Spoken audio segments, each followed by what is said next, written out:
Oke, selamat sore. Assalamualaikum warahmatullahi wabarakatuh. Ketemu lagi dengan workshop online Sticky, Prodi Sistem Informasi.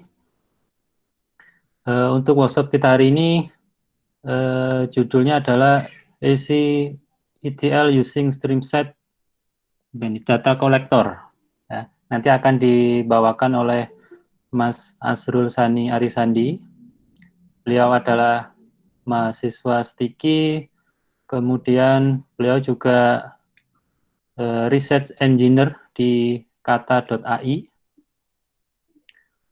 Oke, untuk workshop kita hari ini, nanti penyampaian materi dari Mas Asrul, kemudian nanti pengisian kuesioner, kemudian sesi tanya jawab. Pada Mas Asrul kami persilahkan. Terima kasih Pak Adnan. Assalamualaikum warahmatullahi wabarakatuh. Selamat sore teman-teman semua. Semoga dalam keadaan sehat walafiat karena bagi yang muslim pada proses semua ya. Oke. Perkenalkan, nama saya Asrul. Saya mahasiswa Sticky. Saya juga selain sebagai mahasiswa, saya juga bekerja di kata.ai sebagai research engineer. Kalau yang di poster kan saya ditulis sebagai data engineer. Nah, itu role saya yang lama. Sekarang saya ganti lagi. Saya sebagai research engineer. Berikut akan langsung saja saya share screen saya. Oke.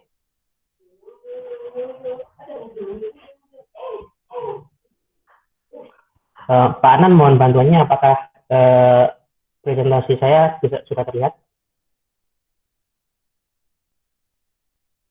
Sudah? Oke, sudah. Oke, terima kasih. Nah, ini biodata saya. Saya sebagai research engineer, sekarang ini lagi menempuh tahun terakhir di Sticky, alias semester 8, lagi ngerjain skripsi juga. Untuk profil lain bisa dilihat di GitHub maupun LinkedIn saya. Langsung ke materinya. Apa sih sebenarnya kalau kita ngomongin streamset, ETL dan lain-lain itu kan hubungannya sama data pipelines. Sebenarnya kalau kita ngomongin data itu mindsetnya kalau nggak kita ngomongin data warehouse, kita juga lagi ngomongin namanya data lake. Nah, karena kita lagi ngomongin ETL itu cenderung ke data yang sangat besar yang ingestingnya atau kita mengkoleksinya itu dari big data atau data yang sangat besar. Data yang biasanya disebut dengan data lake.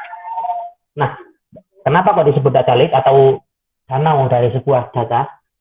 Karena ya dia isinya tuh ya besar banget, campur-campur dan nggak melulu kalau kita ngomongin data warehouse, mungkin kita ngomongin soal data yang terstruktur dengan baik dan benar. Misalnya ada kolom, ada tabel dan lain-lain kayak gitu. Nah, kalau di data lake nggak ada yang sama. Datanya itu campur-campur, bisa berupa data yang terstruktur kayak gitu, bisa juga dia berupa video, file, ataupun yang lain. Bisa juga suara dan lain-lain. Kayak gitu. Nah, untuk itu kita perlu yang namanya filter. Kalau kita mau pakai kan nggak mungkin kan kalau namanya data yang campur-campur kayak gitu kita bisa langsung pakai langsung dipakai langsung dieksekusi, kita kan nggak mungkin. Kita perlu yang namanya filter ataupun yang namanya mengelompokkan masing-masing sesuai dengan tujuan dan fungsi yang pengen kita pakai kayak gitu. Nah, ini berikut adalah ilustrasi bagaimana sebuah data lake ataupun data yang kita ingesting dari sebuah data lake itu lalu dibikinin pipelines. Pipeline ini ya kayak pipa sih memang. Kita nge-define pipa-pipa yang sesuai kebutuhan kita. Misal pipa untuk kebutuhan data yang sifatnya terstruktur. Ada pipa yang pengen buat filter data yang video, berupa video aja kayak gitu. Makanya disebut pipeline karena kita bikin filter-filter kayak gitu. Nah, ini adalah ilustrasinya bagaimana datanya itu banyak banget, dari berbagai bentuk file yang seperti dijelaskan tadi. Lalu kita juga melakukan namanya filtering ataupun transforming, yang nggak dibutuhin dibuang atau gimana, itu terserah. Nah, ini urut-urutannya yang di sini. Kita mengkoleksi, cleaning, membuang data yang nggak perlu kayak gitu, terus arsitekturnya juga disesuaikan, dan seterusnya kayak gitu. Outputnya adalah data yang sesuai yang kita harapkan dalam bentuk ini. Kalau di sini ilustrasinya adalah botol. Botol ini dalam arti adalah satu kesatuan objek yang kita butuhkan untuk dijadikan pada alur bisnis yang kita inginkan kayak gitu. Lalu masalah apa yang diselesaikan oleh data pipeline kayak gini? Masalahnya itu ada banyak sih. Pertama, scalability. Maksudnya adalah dia mampu melakukan baik scaling out maupun scaling up. Artinya adalah data yang kita diproses, yang diolah, itu bisa diproses oleh sistem yang mampu memiliki,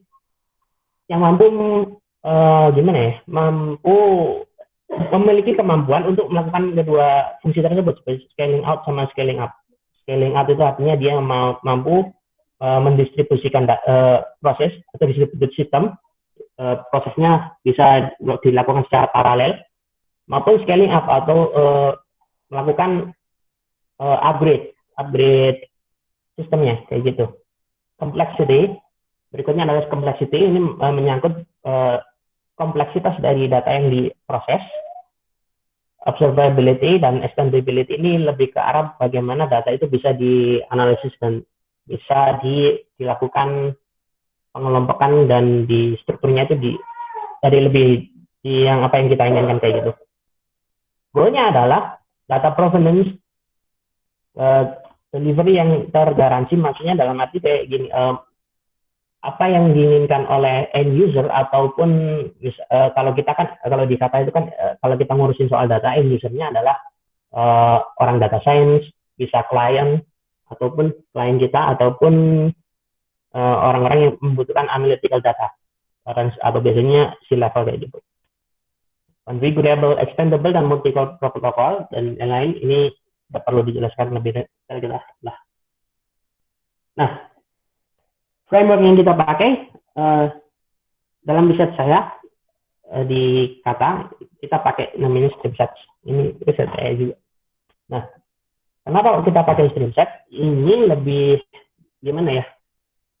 Interface-nya lebih manusiawi kayak gitu. Kalau kita mungkin ada beberapa teman-teman yang udah pernah dengar apa itu Apache Spark, apa itu Kafka dan lain-lain. Kafka sebagai streamer, Spark sebagai transformer atau ETL-nya, itu kan full of coding, nggak ada GUI-nya sama sekali. Mungkin teman-teman ngerasa gimana kayak gitu. Nah, kelebihannya dari si StreamSets ini adalah yaitu tadi GUI-nya itu.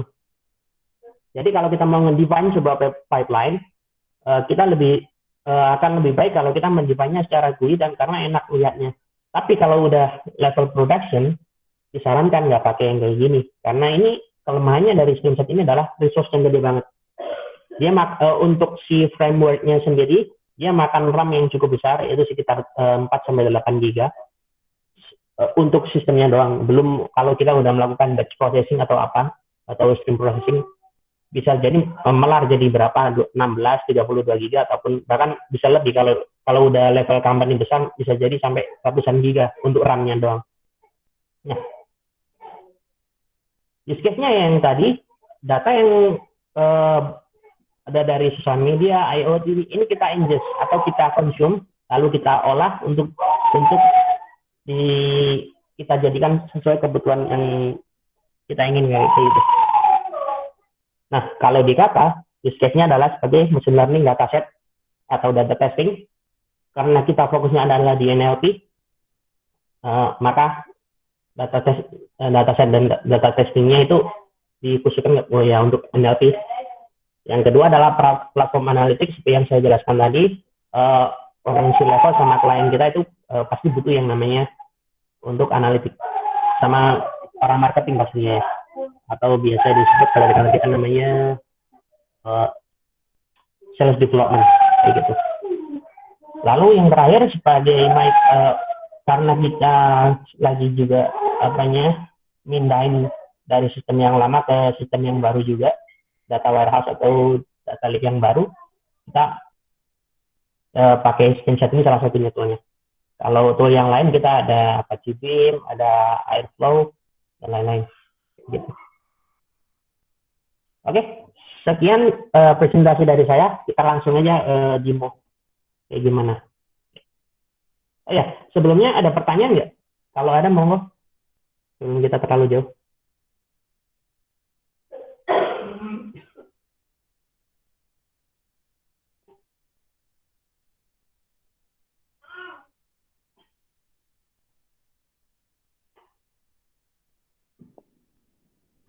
Belum ada, langsung mungkin. Lanjut.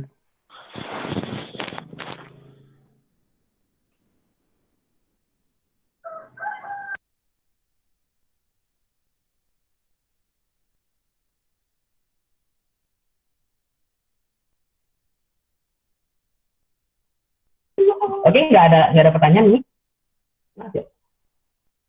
Kita lanjut aja gimana Pak Anan? Boleh, lanjut aja. Oh gitu, oke. Oke, kita lanjut. Nah, sebelumnya,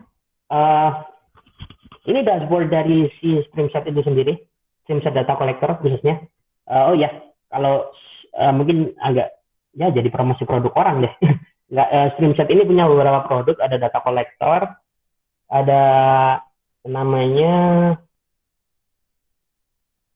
maaf, mana ya? Oh, Masya Allah, ya ini data collector, ada Streamset namanya Control Hub dan lain-lain. Ini Control Hub ini gunanya adalah kalau kita udah production level, kalau kita memang benar-benar mau pakai produknya Streamset semua, kita ada namanya Control Hub. Ini jadi kayak kalau teman-teman udah tahu di sini Docker itu kan ada Docker Manager, atau yang di atasnya Docker itu ada yang namanya saya lupa ya namanya apa. Itulah pokoknya kayak kontainer kayak itu kan mereka punya namanya Control Hub-nya gitu. Streamset juga punya kayak gitu. Oke. Nah, kali ini saya mau bikin contoh kasus ini. Ini adalah sebuah website, ini namanya Newsquad. Ini adalah sebuah website yang ngejelasin tentang, bukan ngejelasin ya, ini website tentang trading. Kalau mungkin teman-teman pengen tahu websitenya kayak gimana, ini adalah isinya tuh kayak misal ini, forex dan lain-lain. Mungkin teman-teman udah banyak yang familiar lah sama forex dan trading dan lain-lain kayak gitu. Mungkin ada juga yang lebih familiar sama cryptocurrency. Oh, bentar ya, saya matiin headset saya, kayaknya baterainya habis. Bisa.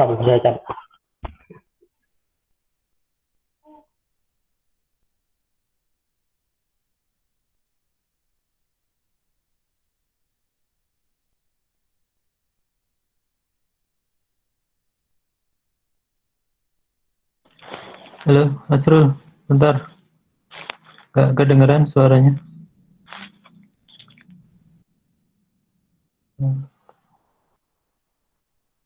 Mic-nya.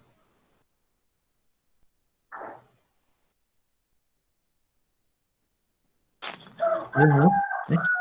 Oke, kedengeran. Saya nggak kedengarannya dari yang mulai apa ya? Yang beberapa detik yang lalu, nggak tahu berapa. Oh, tiba-tiba begitu. Oke. Saya jelasin lagi. Ini saya adalah bikin present mengenai bikin demo mengenai Newsquad. Ini adalah platform penyedia berita untuk orang-orang yang lagi pengen trading kayak forex dan lain-lain. Ya, kayak yang saya jelasin tadi juga, mungkin teman-teman udah terbiasa juga yang namanya mungkin cryptocurrency kayak gitu. Mirip-mirip sih, tapi sebenarnya beda. Kalau ini lebih ke arah gimana kita berlomba-lomba invest seseorang ataupun sebuah perusahaan kayak gitu dengan cara kolektif. Nah, mereka punya open API namanya headlines.json. Ini adalah berita-berita yang diupdate setiap detik dengan dari mereka. Mereka itu punya berita yang secara real time kayak gitu. Maaf, saya agak batuk-batuk. Oke.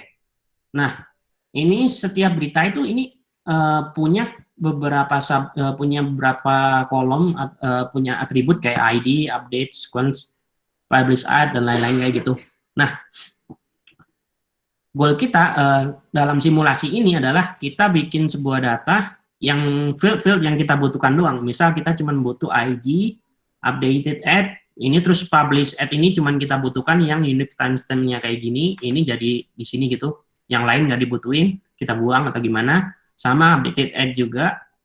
Terus subjeknya kita butuhin, terus konten ini juga kita butuhin, terus dari si konten ini kita pengen ngebuang tag-tag HTML kayak gini. Ini kan ada tag HTML tuh, ini kita buang. Nah, terus selanjutnya ada field lain, misal source dan celah kayak gini, udah kayak gitu aja. Yang lain kita buang. Nah, untuk yang gimana cara kita melakukan hal itu? Nah, yang pasti pertama kita harus connect dengan server mereka ataupun URL ini. Nah, caranya adalah dengan kita bikin pipeline baru. Mungkin nanti kalau saya lupa, saya mungkin contoh yang kayak gini lagi. Nah, cara bikinnya adalah dengan melakukan ke home-nya ini, lalu kita klik create new pipeline, kayak gitu. Lalu setelah itu, ini HTTP client. Nah, bagaimana saya mendapatkan widget-widget kayak gini? Ini dari mana? Ini dari sini. Dari sebelah kiri ini ada tombol kayak gini, stage library.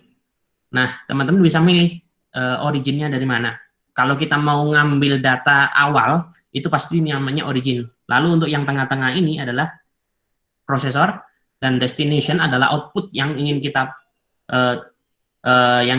pengen kita jadi. Misal ya outputnya jadi output file, ataupun bisa jadi outputnya ke data storage lain, misal ke MySQL ataupun Postgres atau lain-lain kayak gitu. Nah, karena yang pertama adalah origin, maka kita butuhkan namanya kita ngambilnya itu adalah berupa URL orang, maka yang kita butuhkan adalah HTTP client ini. Ini tinggal kita drag drop ke sini aja sih sebenarnya kayak gitu. Nah, coba saya putus aja biar teman-teman bisa menang. Nah, ini kan ada line-line kayak gini. Sebenarnya error kayak gini, kalau kita pengen kita pengen nyambungin ya, tinggal klik di drag drop kayak gini.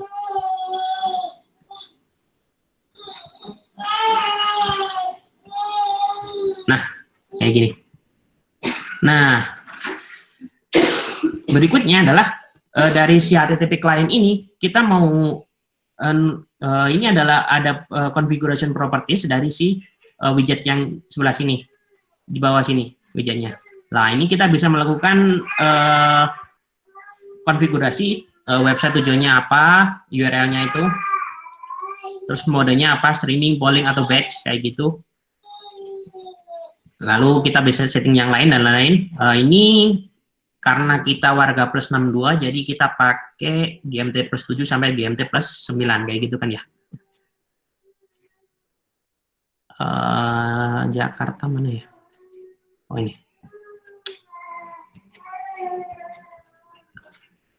Nah, untuk configuration yang lain, masih kita nggak terlalu butuh juga. Kalau teman-teman, oh ya, kalau teman-teman misal pengen tahu lebih detail kayak gimana sih fitur-fitur dari Streamset ini sendiri, bisa langsung aja ke documentation-nya si ini Streamset, tinggal streamset.com documentation data collector ini main URL-nya.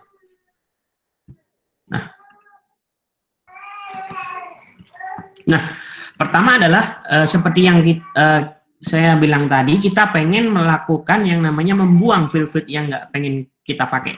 Misal field-nya adalah reaction dan ini push notify. Nah, ini kan nggak kepake. Yang kita butuhkan adalah field yang ini, ID, publish, update. Nah, ini tinggal kita masukin ke sini. Ini ada beberapa pilihan. Untuk actionnya kita punya beberapa pilihan. Pilihannya ada keep listed fields atau kita meregisterkan yang ada di sini sebagai field yang akan kita pertahankan atau nggak kita buang. Nah, itu kita pakai yang keep list field. Nah, yang lain ini adalah melakukan penghapusan kalau kita masukin ke sini. Nah, formatnya adalah karena kita ini datanya berupa array lalu dalamnya ada objek, kayak gitu, maka kita melakukan yang kayak gini, namanya kurung kotak kayak gini, terus ada bintang menandakan adalah dia array keberapa pun kita apply. Nah, kita nge-apply atribut ID untuk array ke indeks keberapa pun, kayak gitu. Nah, lalu slash ID, slash publish, slash update, dan lain-lain kayak gitu. Nah, untuk kita bisa ngelihat hasilnya adalah dengan cara kita klik start kayak gini. Nah, nanti aja kita start. Kalau pengen lihat hasilnya yang keseluruhan, kita stop dulu. Kita lanjut ke gimana hasilnya si field remover ini kayak gimana hasil kerjanya. Nah, kita klik tanda mata yang tadi itu adalah tanda gimana kita melakukan preview datanya kayak gimana hasilnya. Ini adalah data waktu kita pertama ngambil, datanya masih raw seperti ini. Hasilnya adalah semua field yang ada di sini, ada di URL-nya tadi, dia masuk semua. Fieldnya ada ID, updated sequence, published add, dan lain-lain. Ini masih raw banget. Lalu ini ada indexing selanjutnya kayak gitu, terus ke bawah. Nah, selanjutnya adalah kita melakukan remove field yang nggak kita butuhkan. Contohnya adalah ini adalah data yang sebelumnya dari sini, yang di sini adalah data hasil proses yang di sini. Kita bandingin. Nah, ini di misal field ke 0. Nah, udah kelihatan banget kan kalau kita sudah ngehapus namanya updated sequence, tinggal subject, content, source, slug, dan lain-lain. Untuk creation, reaction update, analysis detail, dan lain-lain udah kehapus. Seperti yang udah kita rencanain tadi, kita ngehapus yang nggak ke list di datanya. Kayak gitu. Nah, berikutnya adalah field replacer.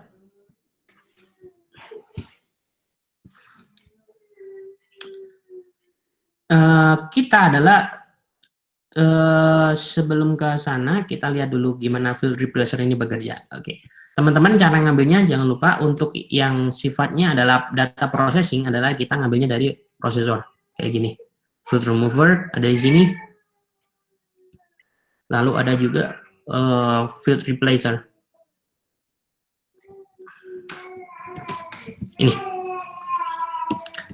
Isi dari field replacer adalah konfigurasinya adalah nama field yang akan kita replace. Teman-teman tinggal klik gini, nanti kalau datanya udah ke ingest itu bisa tinggal klik gini. Nanti kelihatan kayak gimana. Nah, karena kita ingin mengapply semua dari elemen indeks ke sekian itu, kita pengen nge-apply ini ke semua indeks itu semua, maka seperti biasa kita pakai tanda bintang, terus diikuti dikurung sama kurung siku di kanan dan kirinya. Nah, saya tadi bilang kalau publish add ini yang kita ambil adalah Unix timestamp-nya aja. Untuk teks dan ISO-nya kita akan buang, dan ini akan naik satu level jadi di sini value-nya. Artinya adalah publish add, isinya adalah Unix timestamp kayak gitu. Caranya adalah dengan kita menambahkan field-nya apa, updated add, lalu kita melakukan transformasi kayak gini. Record adalah menandakan bahwa isi dari sebuah field ataupun sebuah atribut yang tadi, value or default adalah kita pengen ngeset apa value-nya, koma yang kedua adalah default value ya kalau value yang kita inginkan itu enggak terdefinisi ataupun none atau mungkin null atau apa gitulah, maka kita nge-define default value-nya. Nah, saya ingin memasukkan value yang dari Unix tadi. Caranya adalah dengan ini. str concat. Str concat adalah penggabungan dua string. F.path artinya adalah F menandakan dia field yang lagi kita transformasi atau updated add dengan indeks misal updated add ke 0 atau updated add ke 1, maka kita pakai fungsi namanya f ini. Path artinya adalah dia update add ke berapa, misal 0/update add gitu, 1/update add, berarti dia update add ke 1. Nah, ini bisa pakai path ini. Lalu kita pengen nambahin namanya dari publish add ini atau updated add ini, di dalamnya adalah Unix. Kita tambahin string namanya Unix.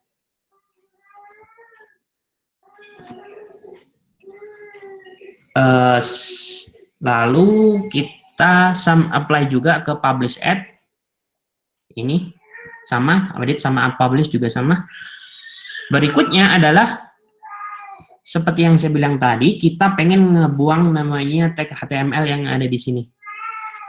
Nah, ini kan ngeganggu banget kita, jadi datanya nggak clean. Kita pengen data yang benar-benar clean, tag HTML-nya udah kebuang, maka kita akan melakukan filtering dengan menggunakan regex. Filtering dengan regex, teman-teman bisa lihat di documentation-nya itu adalah menggunakan fitur namanya replace all. Nah, replace all ini ada bagian dari str atau string formulation. Formula mereka kalau pengen ngebahas sesuatu itu pakai class namanya str, lalu replace all. Nah, ini adalah value pertama ataupun parameter pertama maksud saya. Mohon maaf. Parameter pertamanya saya isi adalah parameter pertama itu isinya adalah string yang pengen kita ubah. Parameter kedua adalah regexnya, dan parameter ketiga adalah hasil atau apa yang kita inginkan dari yang masuk dalam kategori si regexnya tadi. Nah, ini adalah regex gimana saya bypass sebuah HTML atau memfilter tag HTML doang, kayak gini jadinya. Lalu yang parameter pertama adalah record dari value dari si konten ini. Record value kita pakai record value ini kalau si konten ini ada isinya. Ini sama yang ini sebenarnya sama aja sih. Kalau value ini, kalau misal dia value-nya 0 atau null ataupun undefined, intinya nggak ketemu lah value-nya apa, dia akan keluar, dia akan melakukan sebagai parameter kedua sebagai return value-nya kayak gitu. Nah, saya pengennya si konten ini kita hapus dengan kayak gini. Oke. Selanjutnya kita lihat hasilnya kayak gimana.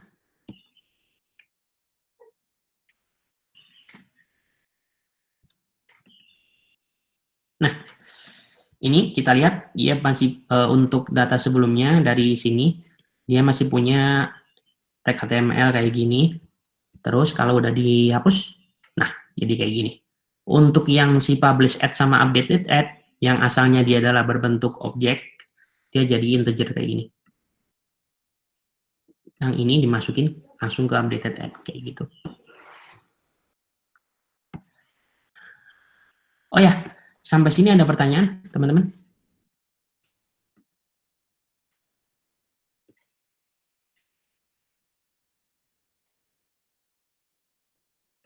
Belum ada? Belum, lanjut. Oke, saya lanjutin lagi. Nah, selanjutnya adalah kita nyimpan. Nah, setelah kita melakukan cleansing data kayak gini, datanya udah sesuai yang kita harapkan. Dia ada beberapa ID, publish add, update add, subject, content, dan lain-lain. Ini udah sesuai harapan kita. Selanjutnya adalah kita melakukan penyimpanan. Nah, untuk penyimpanan, kita pakai yang tadi, yang saya bilang tadi itu adalah destination. Nah, di destination itu ada local file, terus dan lain-lain, banyak banget sebenarnya. Ada trash. Ini kalau kita cuma bikin debug program aja, kita langsung buang aja datanya, nggak kita simpan kemana-mana. Syslog juga bisa sama sih sebenarnya. Kalau WebSocket, kalau misal kita pengen si stream set ini bakalan disambung kemana itu ke resource keluar, misal web apps yang punya WebSocket client atau gimana kayak gitu. Kita bisa sembuhin kayak gitu.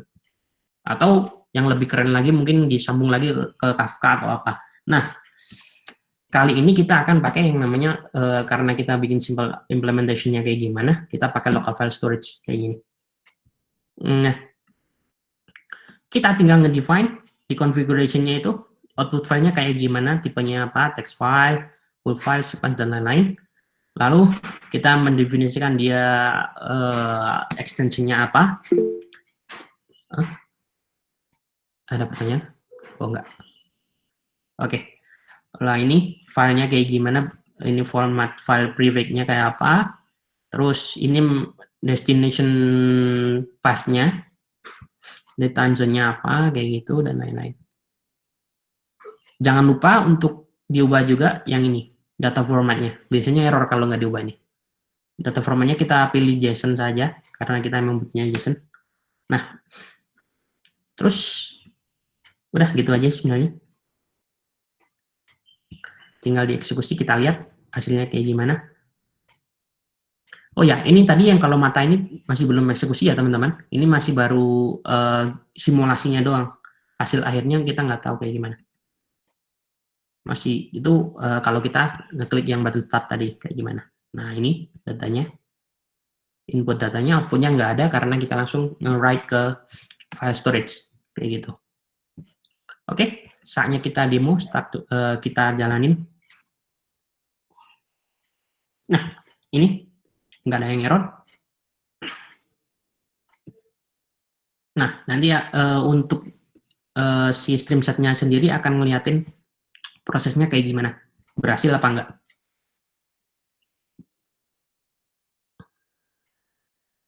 Nah, sepertinya udah kelar semua ya. Oke, kita stop aja. Oke, lalu kita lihat hasilnya kayak gimana. Oh ya, karena saya pakai Docker, biar nggak ribet-ribet sama setup servernya yang ada di production atau di mana di kantor saya. Kita lihat aja kayak gini.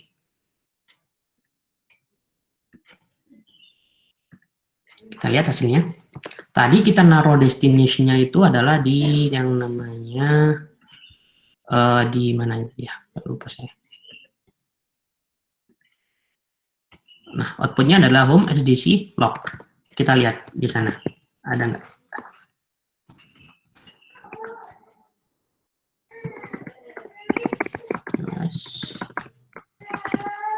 Nah, ini ada datanya. Udah ada 2.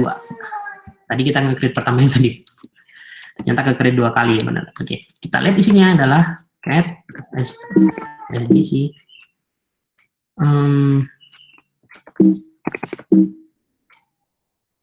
Mana ini? F4 22. Oke. Nah, ini datanya udah. Banyak banget, bikin mata perih ya. Sayangnya nggak ada itunya, nggak ada linter atau apapun yang bisa bikin kelihatan enak itu dibaca. Ya intinya udah datanya udah bener lah kayak gitu sesuai harapan. Oke. Nah, oke, sampai sini ada pertanyaan teman-teman?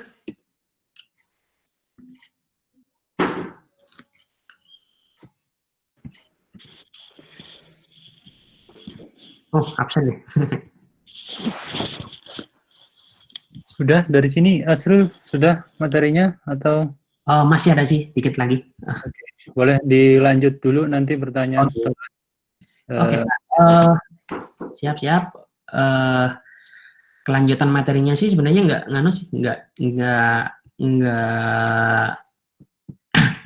nggak required banget. Ini cuman sebuah intermezzo buat teman-teman aja.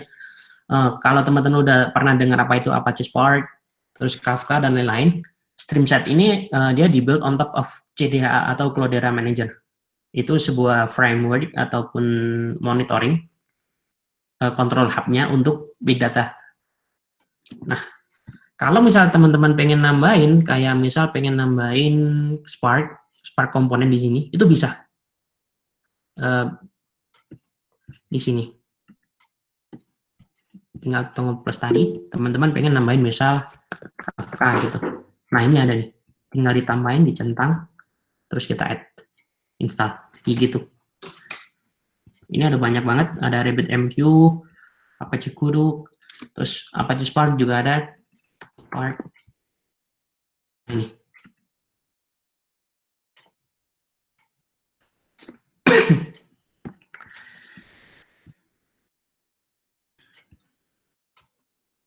Jadi nanti si Apache Spark-nya bisa jadi salah satu widget untuk data pipeline kita. Dia bakalan keluar di sini nanti, destination atau di proses kayak gini.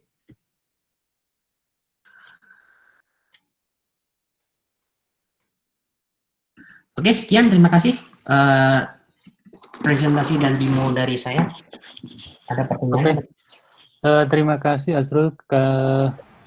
Kita lanjutkan ke ini ya, pengisian kuesioner dulu supaya nanti dapat inputan ya, supaya ke depan lebih baik lagi gitu ya. Silakan teman-teman diisi kuesionernya, sudah saya tambahkan di chat ya.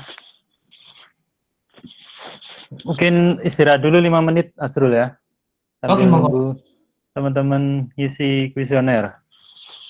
Ya, itu ada pertanyaan satu itu Pak. Nanti lagi kita jawab.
Kalau nggak salah dulu tahun berapa ya ada namanya ini Yahoo Pips kalau nggak salah ya. Pernah pakai nggak dulu ya? Kalau nggak salah ada ya. Nggak pernah pakai. Kayaknya, itu kayak gimana Pak? Saya nggak pernah dengar.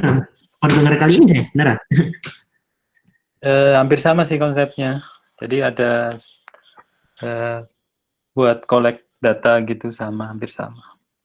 Oh iya. Tapi sekarang sudah mati kayaknya. Mati developnya. Kalau yang saya tahu sih saingannya dari StreamSet ini ada yang namanya Apache Flink, kayak gitu. Produknya Apache banyak banget. Emang open source sih gimana?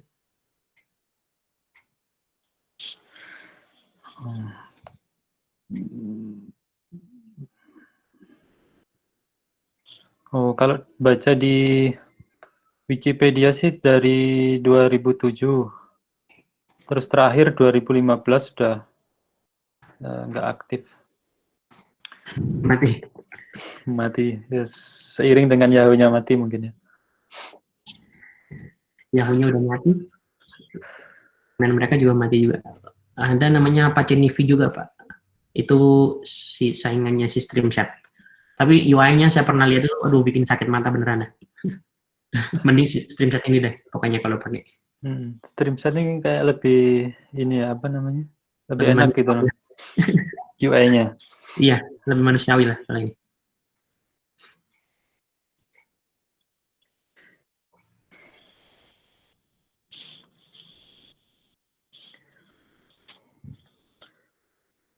Ini kalau StreamSet kan mungkin kalau kita ngambil data banyak gitu ya.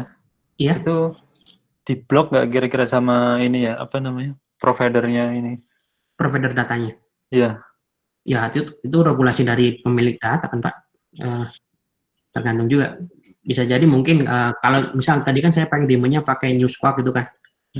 Newsquark ini punya namanya batasan, mereka punya batasan API injection-nya. Per detik itu berapa kali request itu ada. Sebenarnya untuk data source-nya itu nggak cuma dari HTTP sih, ada banyak banget kayak yang saya lihatin tadi. Originnya itu bisa jadi dari data lain ataupun dari pipeline lain, bisa jadi kayak gitu. Jadi fleksibel banget kayak gitu. Mungkin Pak Joshua ada. Ya, sepertinya ada pertanyaan nih Pak Gus. Pak Jos. Monggo Pak. Tahu aja. Kelihatan nggak Pak? Enggak, ya nyambung tadi loh. Kalau misalnya tentang data itu ada nggak situs-situs yang memang menyediakan fitur supaya bisa mengakses data mereka atau data yang bisa dijadikan yang free untuk diuji coba gitu loh. Ada nggak ya kira-kira? Ada. Kita bisa pakai Kaggle Pak. Ini saya provide ke panjenengan ini. Ini saya kirim di chat ya. Ini salah satu data provider untuk platform media data sekaligus buat nyoba datanya kayak gimana. Kita pakai Kaggle kernel namanya. Itu semacam Python IDE tapi pakai namanya Jupyter Notebook. Mereka punya sendiri. Memang data provider gitu ya. Ya, Corona juga ada di sini Pak. Datanya open source semua, data terbuka.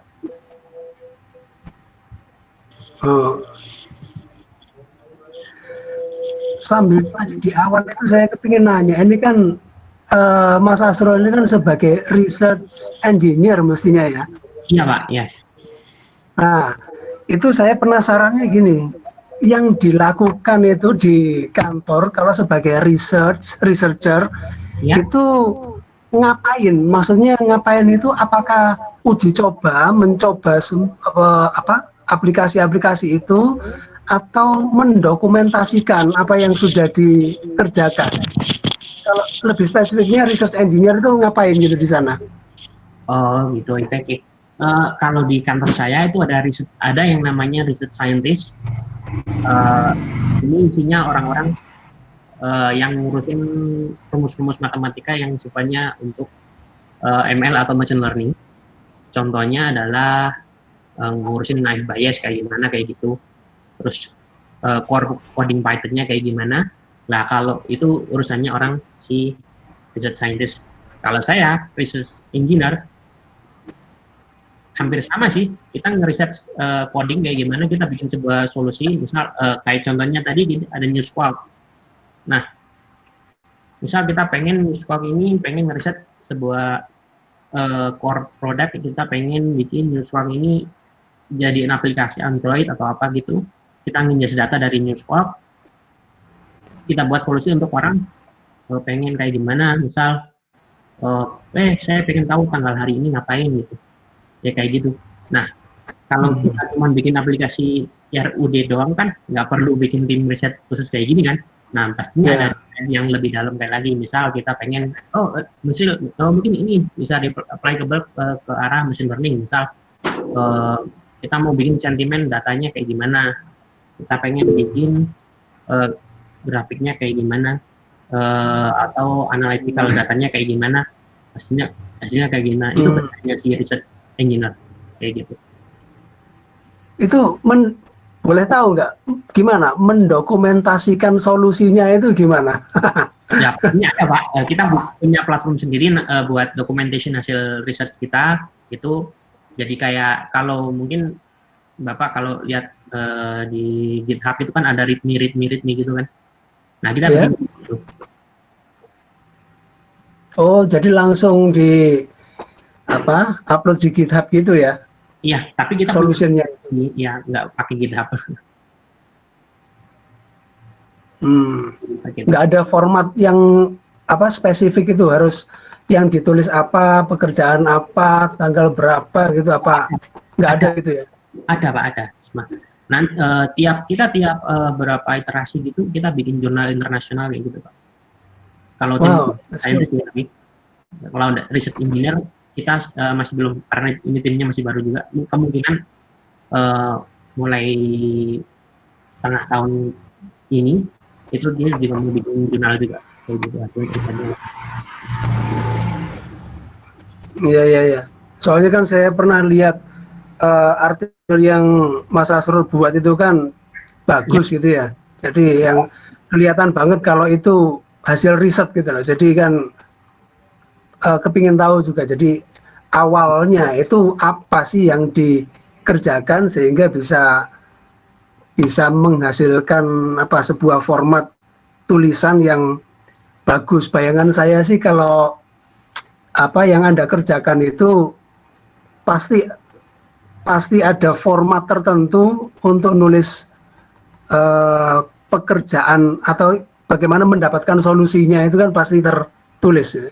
Oh ada Pak, ada dokumentasinya Mas. Ya. Iya. Iya.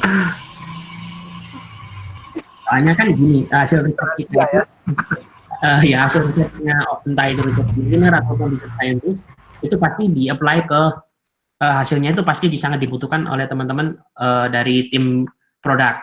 Tim produk ada back end, front end dan lain-lain kayak gitu kan. Kayak gitu Pak. Oke, thank you. Oke, Sam, ini udah masuk sesi tanya jawab apa belum Pak? Pak Adnan. Pak Adnan, halo. Oke, kita masuk ke sesi tanya jawabnya. Tadi kayaknya ada satu yang bertanya tadi di atas ya. Iya Pak, ada tadi. Dari Niki.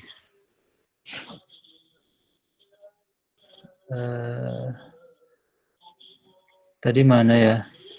Atas sendiri ya.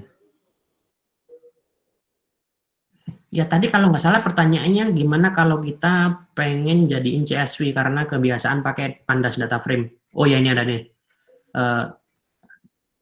Oh ya itu.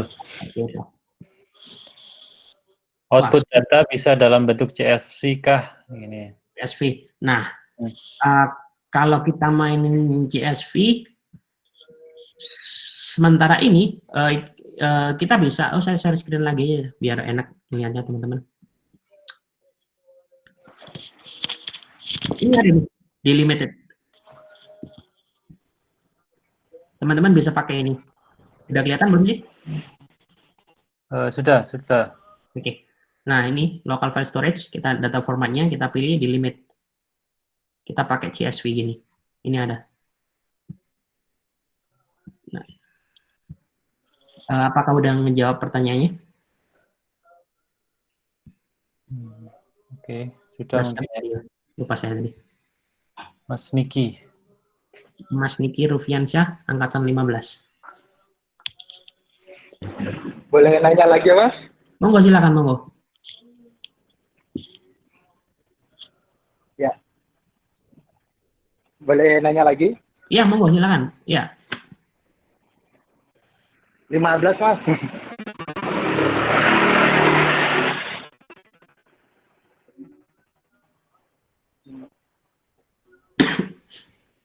Ya, jadi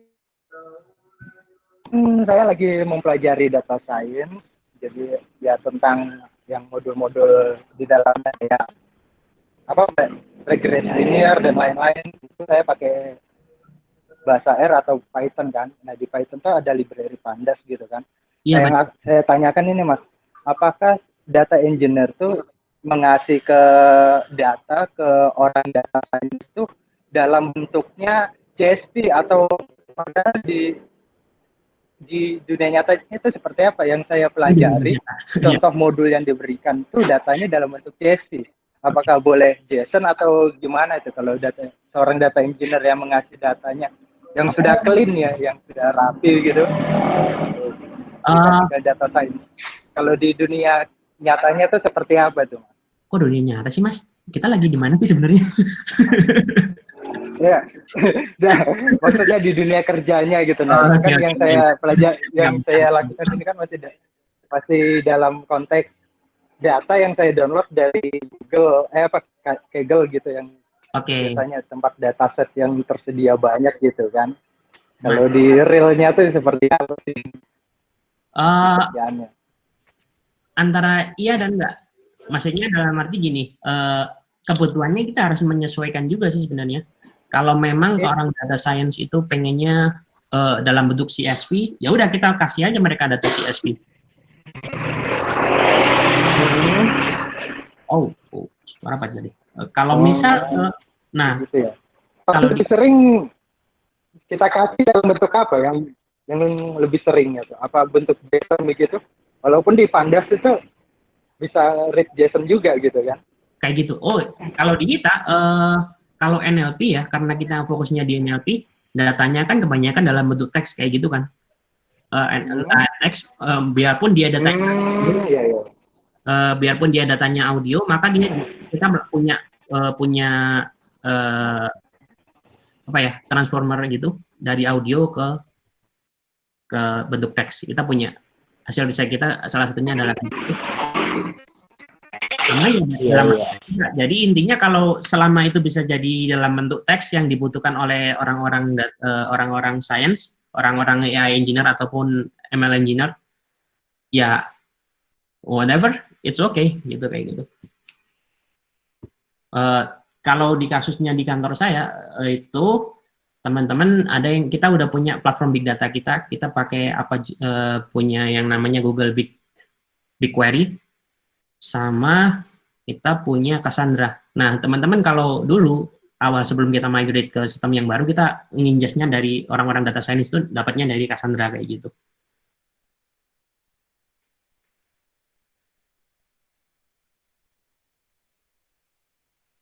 Apakah udah ngejawab?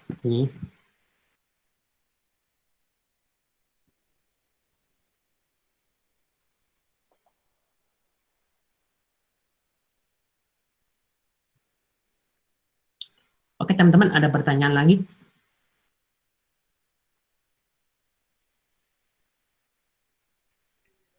Halo, mungkin Pak Sugeng mau bertanya kayaknya. Sudah. Terima kasih banyak, Mas. Pak Sugeng, hadir? Takon.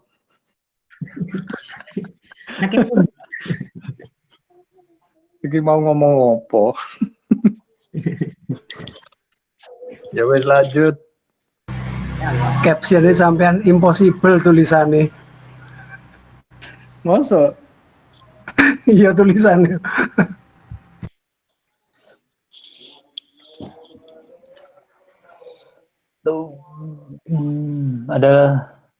Mungkin ada lagi dari teman-teman yang mau bertanya.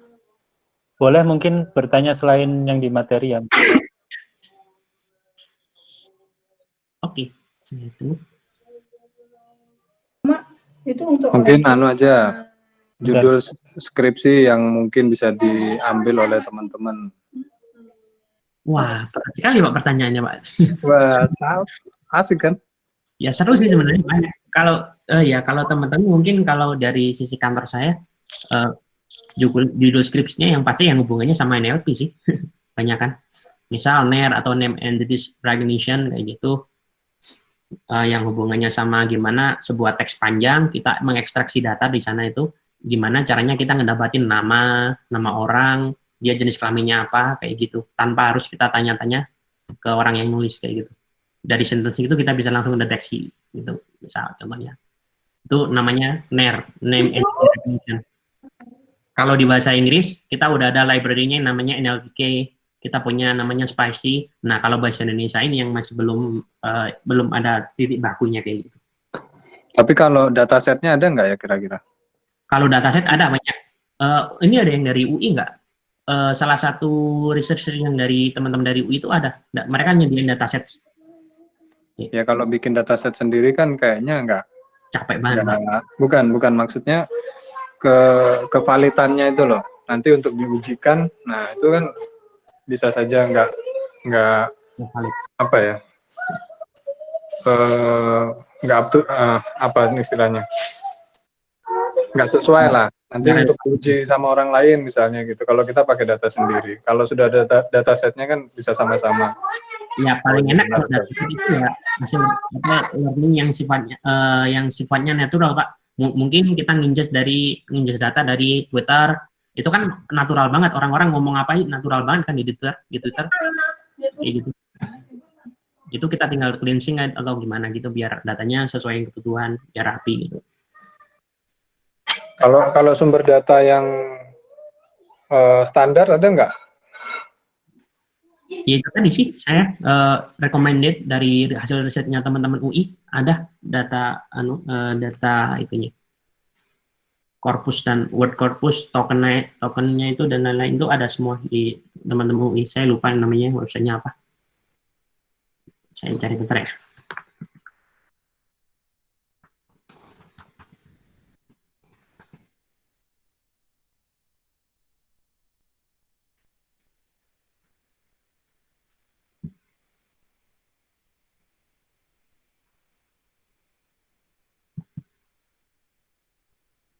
Ini kalau nggak salah.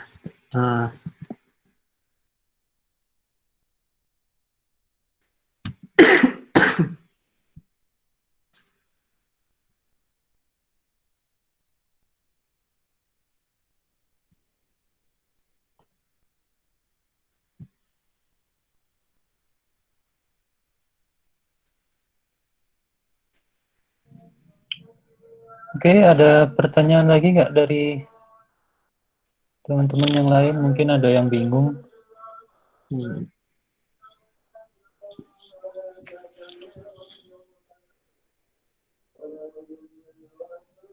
Ada pertanyaan nggak teman-teman?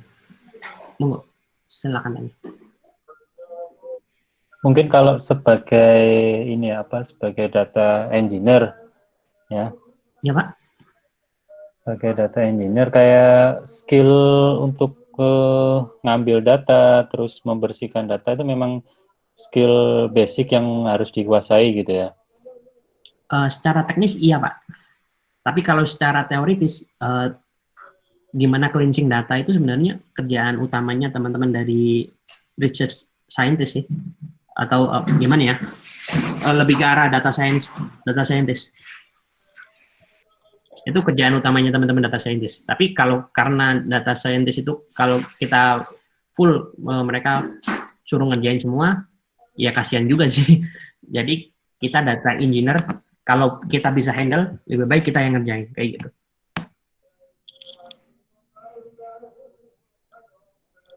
Oke. Ada lagi nggak tanya? Tes. Oh, Pak Jos, monggo. Mas Asrul. Iya Pak. Apa ya, beberapa waktu yang lalu itu kan ada pembicaraan tentang algoritma apa namanya transformer itu loh. Nah, barangkali pernah mempelajari, di-sharingkan juga. Wah, kebetulan saya nggak pakai itu sih Pak, nggak pakai transformer. Kalau nggak salah Pak Muklis Amin ya yang pakai ya, yang beliau lagi di Cina sekarang itu. Beliau iya itu. Jadi barangkali pernah belajar tentang transformer kan bisa di-sharingkan. Kalau saya nggak pakai transformer sih Pak untuk mengatasi masalah di kantor. Transformer kan dia gampangannya gimana ya? Satu metode yang kalau di NLP itu bisa tackling hal yang sama yang kayak lagi di kantor saya. Salah satu riset di kantor saya adalah kita bikin kayak semacam saingannya Google Translate gitu, tapi lebih natural. Jadi kita nge-translate dari bahasa Indonesia ke bahasa Inggris itu lebih natural, soalnya kita pakai neural network. Nah kalau di Google Translate kan kaku banget gitu kan hasilnya. Ini kita RNN juga. RNN, kita pakai LSTM namanya Pak.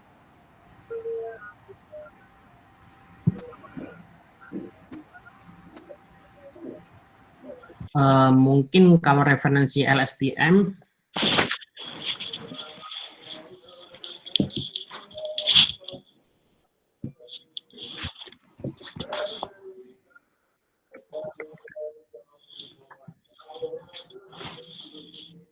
mana ya, saya pengen cari. Kalau kita ngomongin soal semantic parsing mungkin iya LSTM itu kelemahannya adalah dia resource-nya harus gede banget. Tapi kalau dari sisi gimana ya, kecepatan apa gimana ya? Sebetulnya throughput lah gampangannya. Saya lebih percaya LSTM sih. Iya. Kayak gitu.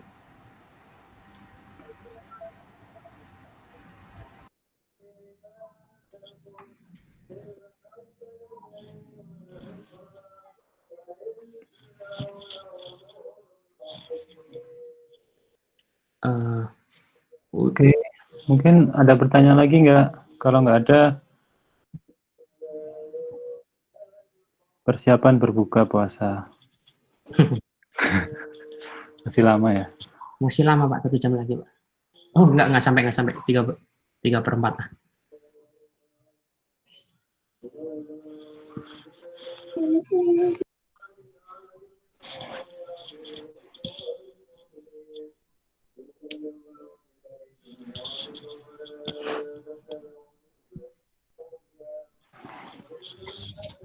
Oke. Ada nggak? Sepertinya sudah nggak ada lagi pertanyaan, Mas Asrul. Oh iya, kayak gitu. Terima kasih untuk waktunya, sudah menyempatkan berbagi ilmunya. Terima kasih juga Pak udah dikasih platform buat sharing-sharing. Semoga apa yang kita pelajari hari ini bisa bermanfaat untuk kita semua. Amin. Terima kasih.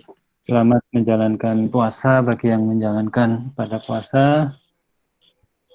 Kita ketemu lagi di workshop online sticky berikutnya. Mungkin ada lagi di bulan Juni ya. Mungkin di pertengahan bulan Juni setelah libur Lebaran ya. Kita akan ada lagi workshop online, beberapa ada dari sistem informasi sama ya, hampir semua sih ada, hampir semua TI, SI, MI, hampir semua nanti ada workshop online lagi di bulan Juni. Oke, terima kasih Mas Asrul, selamat sore. Selamat sore. Terima kasih Terima teman-teman. kasih Mas Asrul. Sama-sama Pak. Terima kasih. Oke. Assalamualaikum warahmatullahi wabarakatuh. Waalaikumsalam warahmatullahi wabarakatuh.